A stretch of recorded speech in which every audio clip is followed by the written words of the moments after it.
Hi, everyone. This is Raquel. Hi, and this is Jennifer. Welcome to Madness Cafe. This is a feminist podcast where we talk about women's issues, politics, and health and wellness. And where those issues intersect.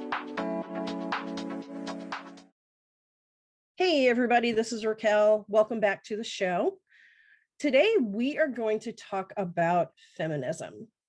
So we describe the podcast as a feminist podcast. And Jennifer and I both identify with the term feminist. So we decided today that we would talk about demystifying feminism. And to start that off, I want to go into the history of feminism. For lack of a better term, there's actually what are considered four waves, quote unquote, of feminism. The first wave, which is started in the late 19th century and primarily focused on women's suffrage and women's right to vote.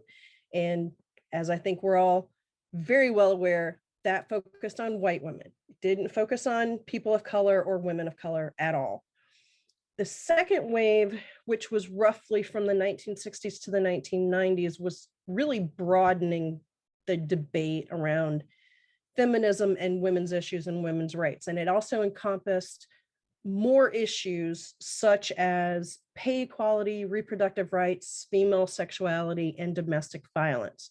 And so while there were some attempts to encompass racial justice, that remained a lesser priority than gender. So class and race were viewed as secondary issues. And then the third wave, which emerged from the mid-1990s, sort of encompassed the sort of quote unquote micropolitics of gender equality. So challenging female heteronormativity and redefining femininity. And then it also celebrated the differences across race, class, and sexual orientations. Then we get into the fourth wave, which is still in the process of emerging. So there's still a lot of discussion and maybe even some debate around what the fourth wave really is and what it's going to look like when we look back later. But that is basically characterized by action-based viral campaigns, protests, movements like Me Too. And it's exactly, yes, ups for Me Too. And it also is queer, sex positive, trans inclusive, body positive, and digitally driven, because that's the world that we live in right now. We live in a digital age. Thus, you all listening to us on the podcast. But it's also confronting systemic white male supremacy. So yes. Now that we've got exactly, smash the patriarchy.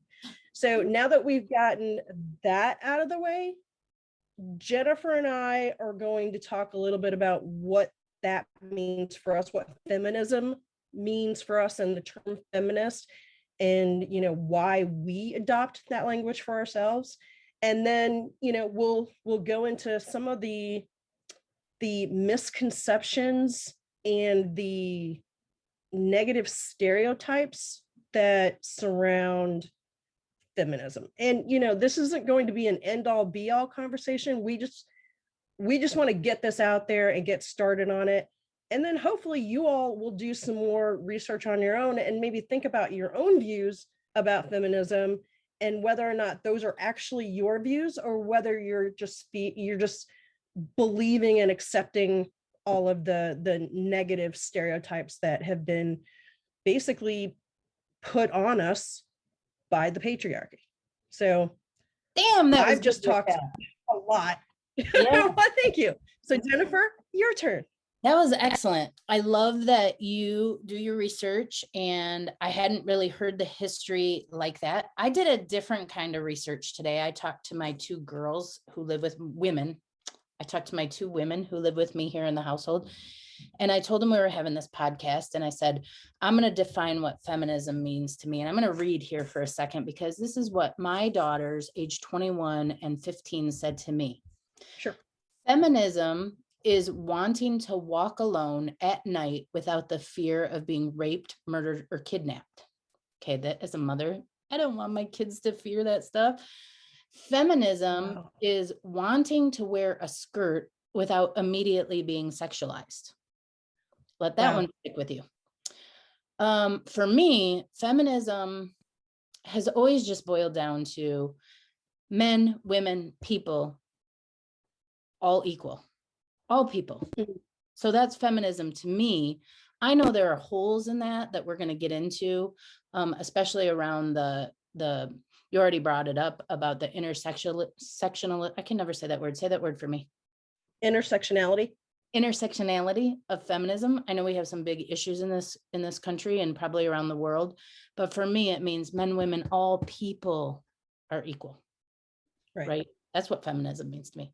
What it's not, what I want to say real fast, because I know a lot of the people listening probably thinks that feminism is a man-hating organization. I don't hate men. In fact, I love men probably a little too much, but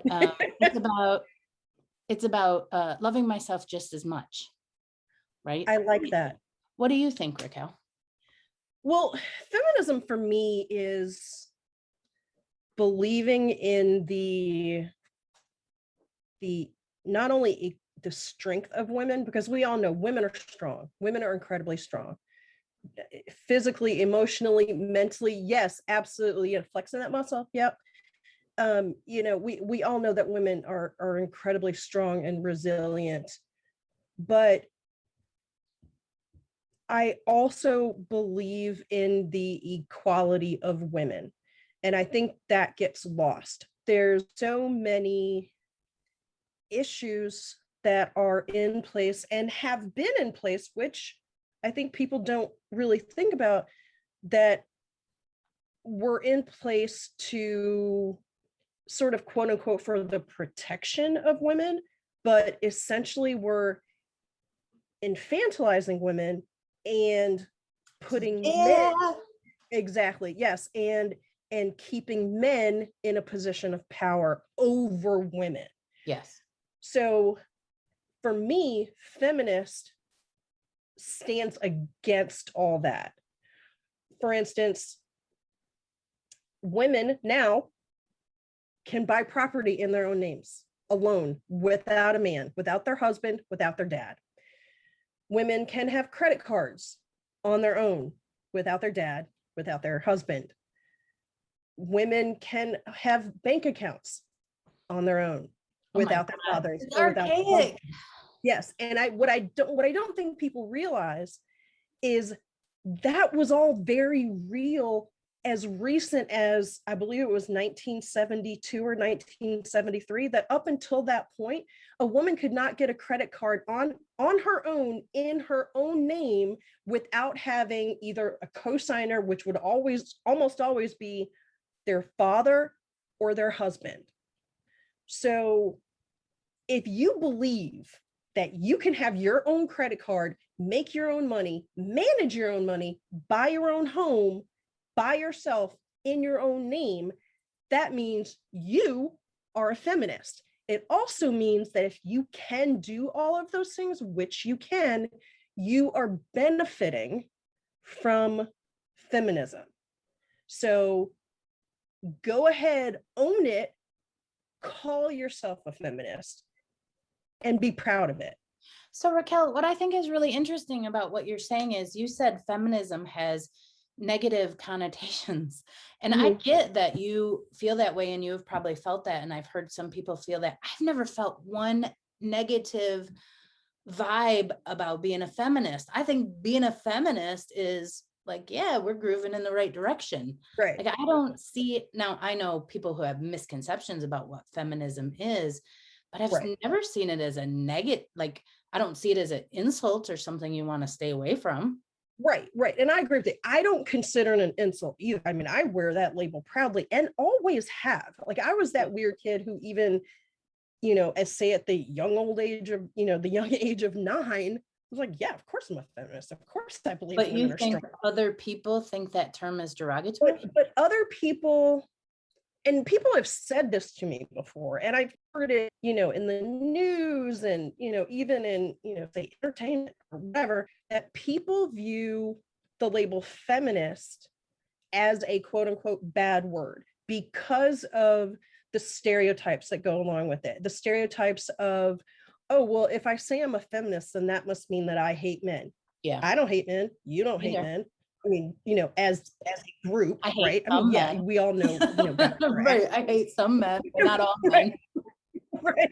No, I don't actually hate. But in general, we both love men. Yeah. The good ones anyway.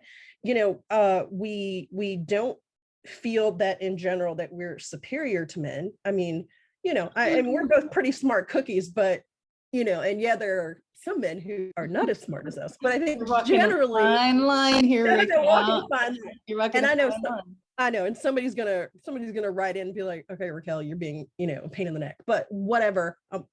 We're smart women, we can own it. There's the view that if you're a feminist, then you don't want men to be chivalrous or mannered or I still want them to be nice people. right, exactly. And yeah, I want a man to open a door for me. I mean, if I'm coming through, hey, open the door for me. That's called manners.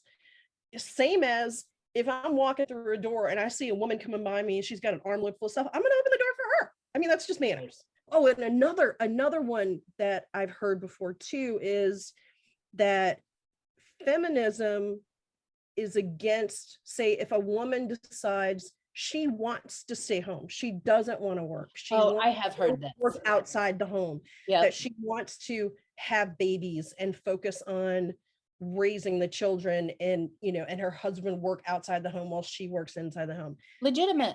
Yeah, exactly. That is completely legit. The point of feminism is that you get to make that choice for yourself, not you have to stay at home because you're not allowed to work outside the home. It is a choice. Yeah. It is allowing you to have that choice for yourself and your family. So feminism for me is all about women having choices about how they want to live their lives. Not just choices, rights. Women. Yes, rights and choices for their own lives. If there's a partner in your life, then being able to make those decisions and choices and support those rights within your unit, right? Within your bubble, right? So without feminism, we don't get to make, our choices are limited without feminism. Based on who our owner is, whether that's our husband or our father. Right, exactly. And it's still, it's again, infantilizing women, that we are not capable enough or strong enough or mentally aware enough to care for ourselves. So a man must care for us. Okay, my girls brought up 7 different topics. How about I read them to you this time? Sure. And then you give me your thoughts and we'll debate each one for a little bit. I like it. I think this is interesting because, again, they're 21, they're 15, we're both in our 50s. This is a younger perception of the issues that we face as women, and let's discuss it. So sure. This is what they told me are the issues of feminism right now. Number 1, intersectional feminism. The main focuses out there in social media are irrelevant to most people. So for example, they say they're surfing on TikTok or Instagram, and they're talking about women with armpit hair and whether that's socially acceptable or not, instead of talking about larger issues like the fact that, trans women are getting murdered at an extraordinary rate. So they think that's the number 1 issue. What do you think about that? I agree with that because, and this is a problem with mainstream media overall. Mainstream media focuses on the superficial and stays literally right there at the surface, right on. And doesn't go deeper into an issue, which is why I think it's really important to have multiple sources of news and information, sources that go way deeper, say NPR or Mother Jones or The Guardian or whatever it is you want to listen to, but the things that they go beyond the surface. And so it is more than just straight cisgendered women. And I include women of color in that. It's not just about us cisgendered straight women. There's so much more to it, you know. For trans women, trans women need our protection. Trans women, it's awful, the level of violence and the disturbingly high murder rate of Men trans would do women things to trans women that they would never do to cisgender other women. other Right. women. Yeah. Yeah.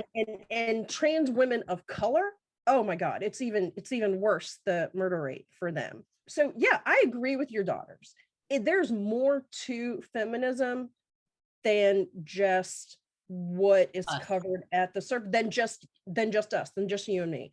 Yeah. So I think until mainstream media catches up, I think it's really important for people to broaden their base of information and to actually talk to people, you know, like go outside your comfort zone and talk to people who are different than you.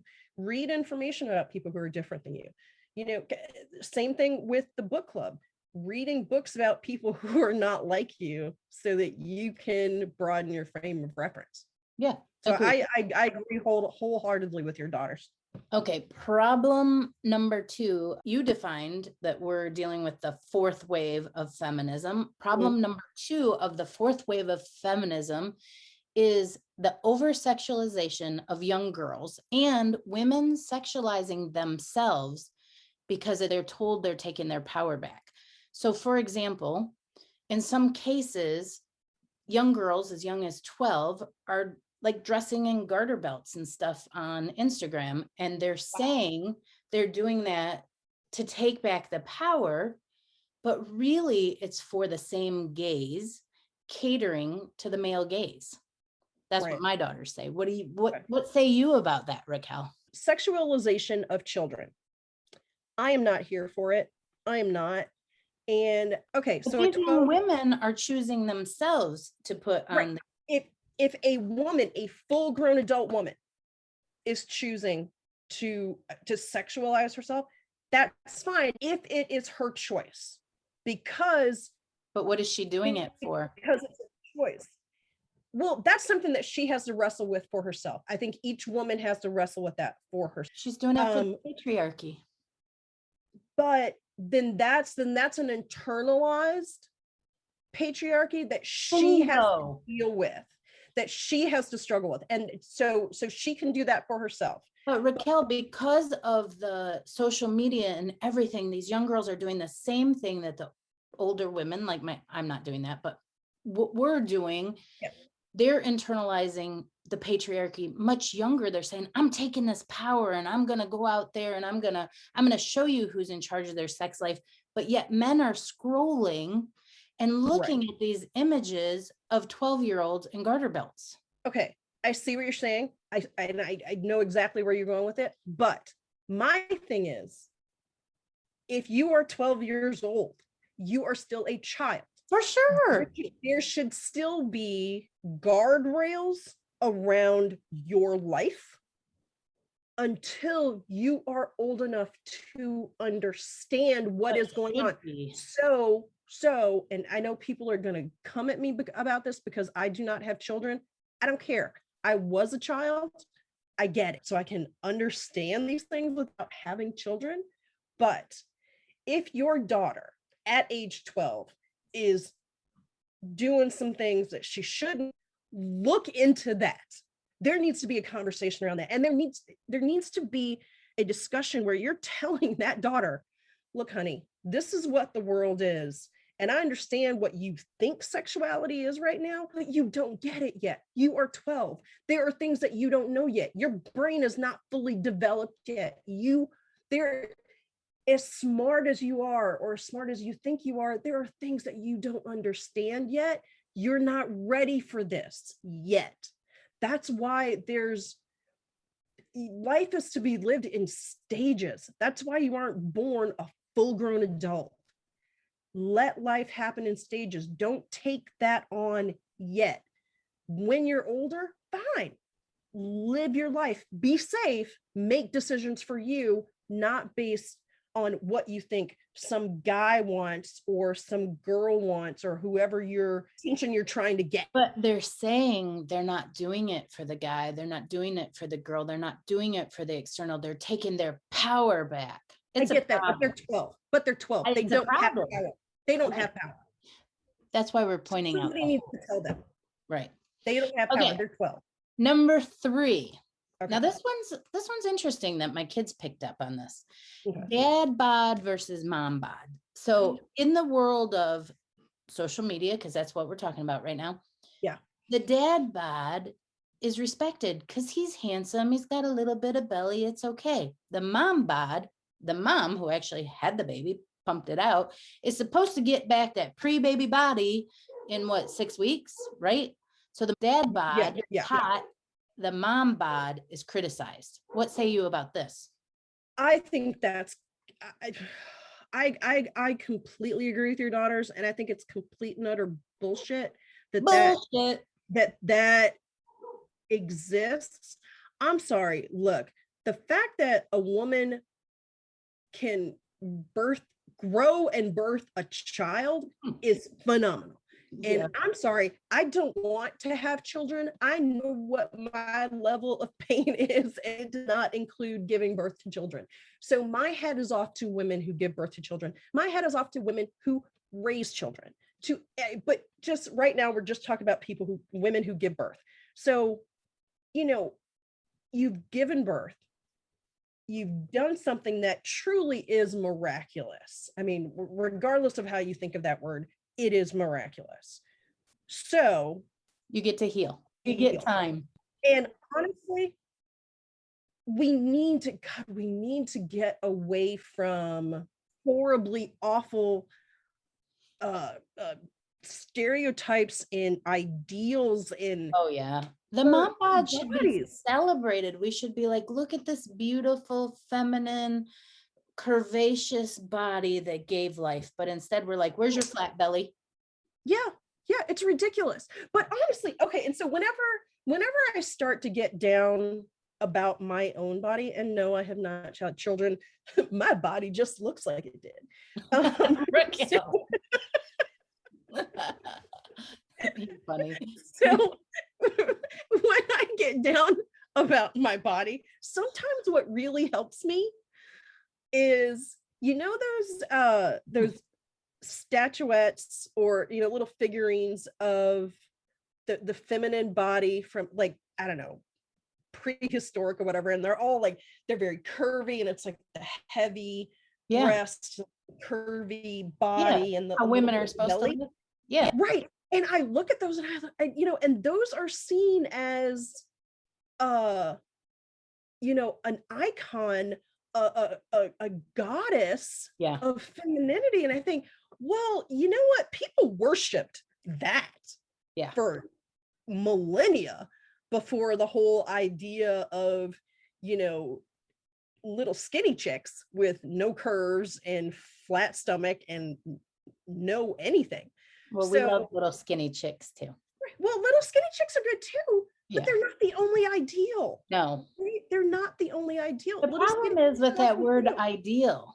The problem is we should all just, I know I struggle with this too, so I'm just saying they shoulds, but you know that after I had children, my feet grew a full size and a half, and it was, but what's most interesting about that, it was 7.5 years before my feet went back to their normal size. And I just noticed one day, because I was at this work thing, I was in an airport. We were actually touring the airport, and I was walking around in my cool looking outfit and my shoes, and my shoes would not stay on my feet. They kept falling off. I had to like MacGyver the stuff in the back of the heel to get them to stay on before I met the client, because I couldn't have my shoes fall off. Right. I used Band-Aids and all this stuff I stuck in the back of the shoes so they would stay on. And then like they really did go back to their original size, but it took 7.5 years. Wow. Right? There's no weight loss for your feet. No. So our bodies, the bone structure changes. Right. There's so many things that happen. So anyway, it's just ridiculous. All right. Number 4. This one I thought was really interesting because it was coming from them. Specifically, young girls are not allowed to have interests or they're made fun of in general, in school and on social media. So they were talking about, like, say a girl is really interested in math. She's Mhm. called a nerd. If she's interested in a unique style of clothing, they make fun of that. So girls are called basic, try hard, pick me girl, bro girl, like all kinds of names. They're not Mhm. allowed to have interests because then they're unique. That's Okay. interesting, isn't it? What do you think of You that? know, it is very interesting. And honestly, it kind of sounds like when it just sort of sounds like high school and elementary school Well, yeah. in general, that during those times in your life, everybody is making fun of everybody, or at least it feels like it. And I think with social media being a thing, you get it from so many more people So you because don't think it's different between girls and boys? I don't, well, I, I what asked them that question because I no, no, thought no. the same thing. What I think is that it's the same issues are there that were there when we were their age, right? Those same issues are still there, right? Because think about it. Smart girls, when we were 15, were called all kinds of things as well. Girls who were maybe a little more athletic or maybe were more, interested in stereotypically boy type things, called tomboys, or, whatever. I mean, there's always some sort of, I don't know, somebody's always pushing back against people who are different So or I think what they unique. were talking about is, like, say in dress style, for example, Yeah. boys have basically one dress style, right? Well, They but have if you more now, but Well, yeah, but even now, I think like if you have a little boy who's like, you know what, I like wearing nail polish, or I want to wear eyeshadow or it's actually mascara. more acceptable now than it was. Well, generally, but I think if that little boy is in, say small town middle America, maybe not. Maybe not. I think the only difference between from when we were your daughter's age to them now at their ages is that it's social media and the internet have just blown it all open. I don't think they're saying it's different. I think they're saying the issues with feminism. We went through the issues with feminism. And so Oh no, I don't think it has anything to do with, I don't know, I do. yeah, I maybe do. it is an issue with feminism. I don't know. Tell me what you think. I do. Hear me out here. Okay. So, young girl at school, and maybe boys do have some of this, and especially young boys who maybe are having gender thoughts. Okay, but Mhm. a girl goes to school and she has a pretty pink dress on. They Mhm. say, "Oh, you're a girly girl." Or if she wears her soccer uniform, "Oh, you're a tomboy," Mhm. or you're a science nerd, or you're a. I do think that they are more put into a box than the boys. Mhm. And I think that's always Okay. been going on, because if I Mhm. look back at it's like, okay, do you remember when people used to talk about what is it? The Madonna versus Oh, Madonna horror complex. yeah, the Madonna whore complex. So like if you are the type of girl that you would take home to meet your parent versus, but The yet girl you date versus the girl you marry. Yeah. okay, there you go. Now we're on to something. We're Yeah. putting young girls into boxes. I don't think they're saying that this is new. I think they're saying this is why we need feminism.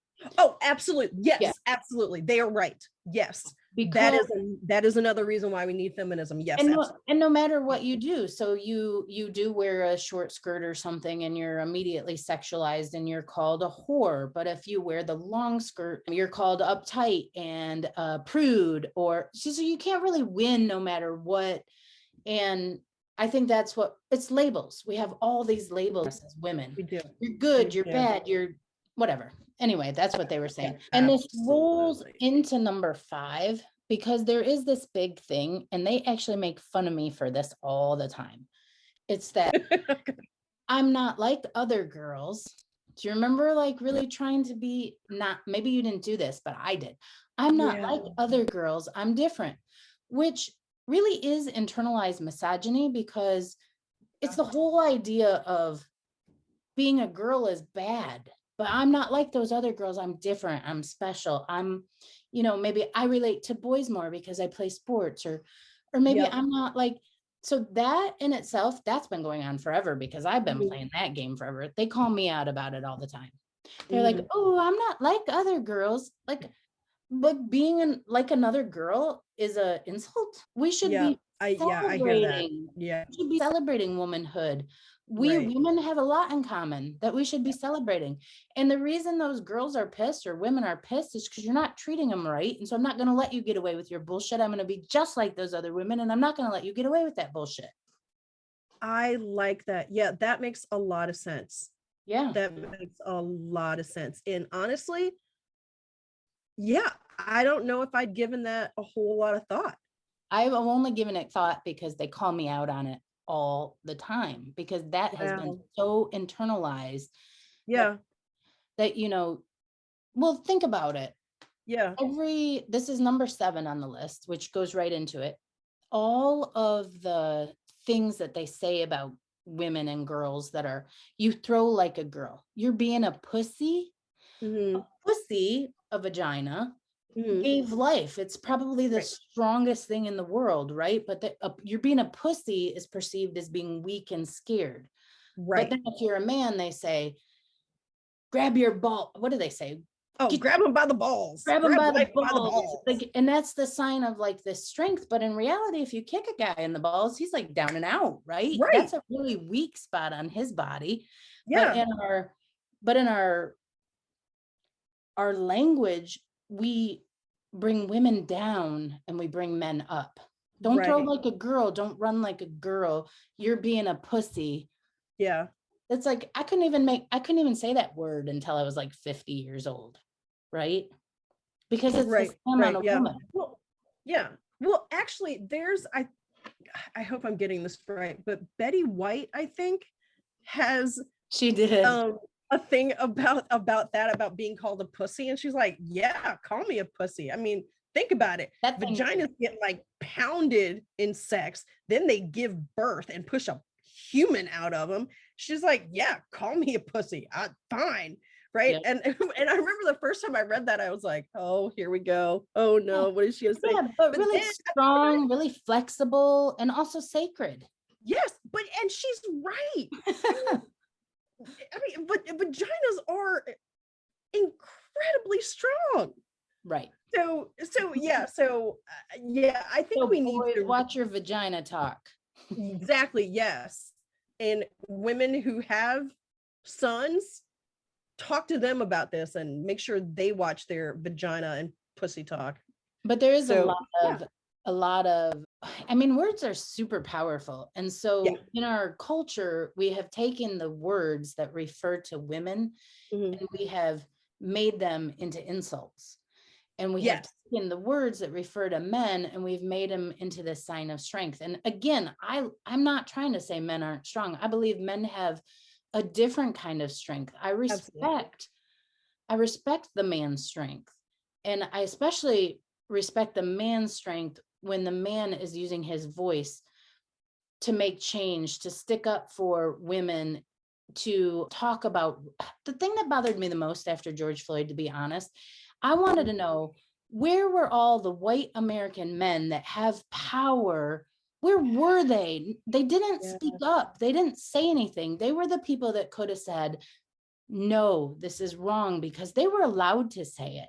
Mhm. Whereas we as women, people of color, were not allowed to say it because then they were just like causing problems, Yeah. Yeah. right? But a white man could have said, no. Yeah. I think that's really good that you brought that up, because there were some white men who spoke up and who were part of the resulting movement.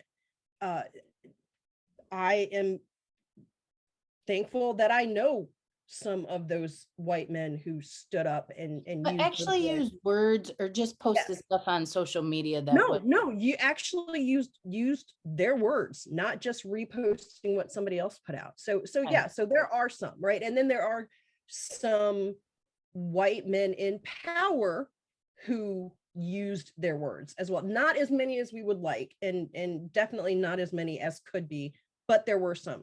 But touching on, men using their strength and having a different kind of strength, I think this does point to feminism or connect to feminism in a way, because I think feminism also benefits men, It because does.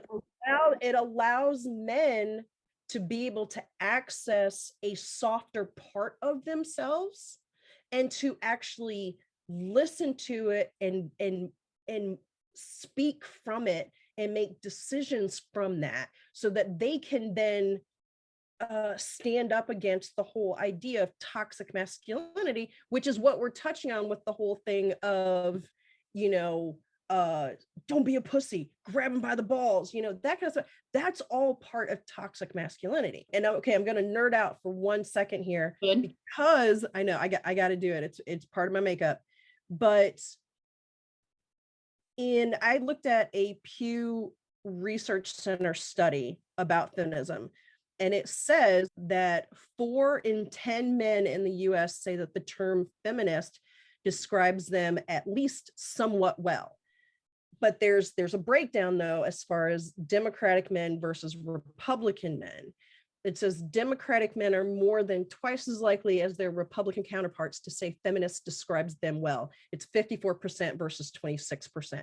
Goes to my point of men can be feminists as well. Feminism benefits men in addition to benefiting women. So men who are listening, or women who have sons, or hey, women who know men, they can be feminists too.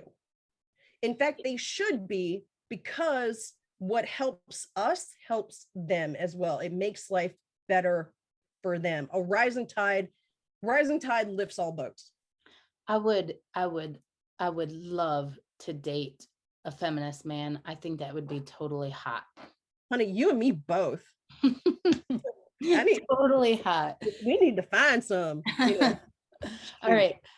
And I only have one more on our list from the girls. Okay. So thank your daughters for participating in today's episode, because this is really awesome that we're getting a viewpoint from a whole other generation. This I've never ever thought of, but it's really interesting. So all men are Mr., but women are Mrs., Ms., and Miss, completely defined by their relationship to a man. Oh, wow. I never thought of it. That is deep. You know what? Okay, so I've only ever thought about, I've thought about the whole like Miss versus Ms. versus Mrs. I thought about that whole thing, but I never thought about it with the sort of male flip side, that men don't have those stages attached to their name. We don't know if Mr. is married, or if Mr. is single, or if Mr.'s been divorced, but we sure know about or if Mr. is a child. Right. Wow. No Mr. definition based on his marital status, but women completely defined by their marital status. Wow. Or their age. Oh, that's true. That's true. Yeah, because of Miss. Mm-hmm. Wow. Interesting, isn't it? I have never thought. Wow. I know. Smart. That is smart women. There's not a lot to comment on that. So any like final thoughts on feminism, defining feminism? Why did we choose to do a feminist podcast? Why is that in our first line? Madness Cafe, a feminist podcast. Why? Because that's who we are. That is how we identify. And I think we should not be afraid to put it right out there. I know that there are negative stereotypes, and I know that there are people who are going to see that and go, ooh, a feminist podcast. Oh, no, I'm not going to listen to it. That's fine. That's fine. That is their right. They should listen to it. They should listen to it. But you know what? I'm not going to lose sleep over it if they don't. And I'm not going to change who I am. And I know that you are not going to change who you are, because somebody else is not going to like that label. Right. And so, you know what? I know what it means to me. I am proud of it, and I put it right out there. So that's why it's there. And because of the topics that are important to us, feminism runs all through that. So it's out there. It's a huge through line for us as women and for us as podcast hosts. So I put it right out there. Yeah. So two things for me. Number one, what you said about everyone, men and women, being feminist, it benefits all. A really important message in all of that is that the better women do, the better society does. The better we completely. So that's why. But also, not too long ago, somebody I care about quite a bit told me, thinking it was a compliment, I never really think of you as a feminist. That's not really how I define you. So I just kind of put that away. And to me, that sounds a lot like a lot of the racist rhetoric, where people will say things like, well, I don't really think of you as a Black person. Or I don't think of you as, they say this to my daughters, I don't think of you as Latina. You don't even look Latina to me. You look white. Yeah. So like, that's supposed to be a compliment? Like, what is that? So I kind of challenged that in a little bit. And I was like, well, you may not think of me that way because you like me too much to identify me as a feminist, but I am a feminist. And I'm proud of that. All I'm saying is defining my feminism, that men, women, all people are equal. We all have the same rights. I know that we don't, but in the ideal feminism, we all have the same rights, right? That's all. That's it. It's not, I hate these people. All men are bad, blah, blah, blah. People, it's none of that. So that's why. I love that. I love that. And honestly, you're right in equating it to the whole idea of a racist talk of, oh, I don't see X, or I don't see Y, I don't see color. Well, then you know what? You're not seeing. And your eyes aren't open. Exactly. Like, that's part of me. Right. You see me. And it's beautiful. It's not only that, I don't see color, but I see color, and color is beautiful. Absolutely. Absolutely. Like, people, open your eyes and see the beauty that's out there. Exactly. And feminist is beautiful. Feminism benefits everyone, because all feminism is saying is that we were all equal. It benefits everyone. It makes our family units stronger. It makes our children stronger. It makes our societies, our workplaces, it makes everyone stronger. Absolutely. I couldn't have said it better myself. I'm a feminist. I'm a feminist as well. I am proud of it. I'm a proud feminist. I'm a proud feminist, Raquel. This was a good talk today. I love it. Man, great talk. Thanks, Jennifer. Thank you. See you soon. Thanks, everyone, for listening today. We will be back with more Madness Cafe next week. You can find us on Instagram at Madness Cafe Podcast, or email us at madnesscafepodcast@gmail.com. Bye.